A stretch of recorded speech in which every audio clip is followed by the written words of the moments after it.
નમસ્કાર, મારી Manjula Salani official YouTube ચેનલમાં આપ સૌનું હાર્દિક સ્વાગત છે.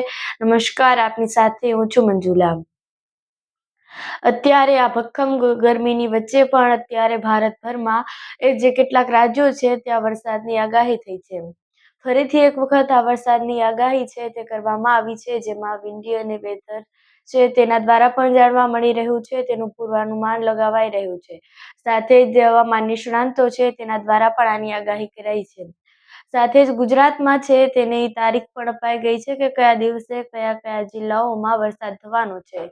એટલો ધોધમાર વરસાદ નહીં વરસે, પરંતુ તે વરસાદ થવાનો છે તેવું નક્કી કરી દેવામાં આવ્યું છે. હરિયાણા અને પંજાબ જેવા જે ઉપરના જે ઉત્તરના રાજ્યો છે ત્યાં પણ વરસાદ થવાનો છે. સાથે જ ગુજરાતમાં પણ વરસાદ થવાનો છે. સાથે મહારાષ્ટ્ર અને કેરળ એ બધે, કર્ણાટક બધે જ વરસાદ થવાની સંભાવનાઓ છે. ગુજરાતની વાત કરીએ તો ગુજરાતમાં હવામાન નિષ્ણાંતો દ્વારા કહેવામાં આવ્યું છે કે 18 તારીખના દિવસે વરસાદ થવાનો છે. એટલે કે 18 તારીખે જામનગરમાં વરસાદની સંભાવનાઓ છે. તેથી એ સૌરાષ્ટ્રના વિસ્તારો અને કચ્છના વિસ્તારોમાં એ વરસાદ આવશે.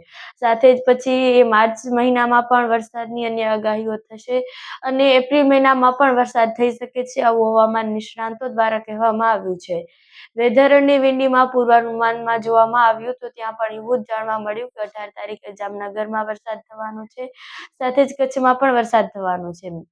જે પંજાબ અને હરિયાણા છે ત્યાં પણ વરસાદની ખૂબ આગાહી કરવામાં આવી છે. તેથી તે વરસાદની સિસ્ટમ ધીમે ધીમે કચ્છ તરફ આવશે અને કચ્છથી લઈ અને તે સૌરાષ્ટ્ર અને કચ્છમાં વરસાદ વરસાવે તેવી આગાહી છે.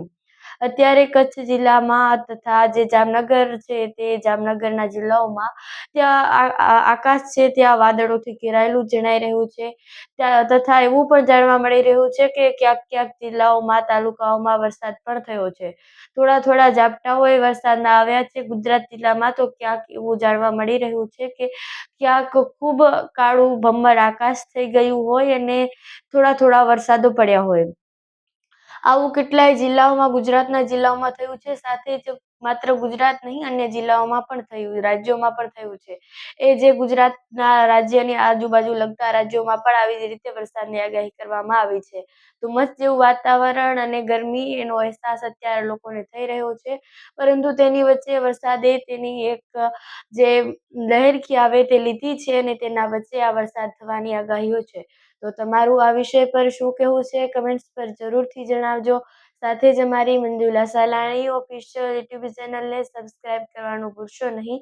નમસ્કાર.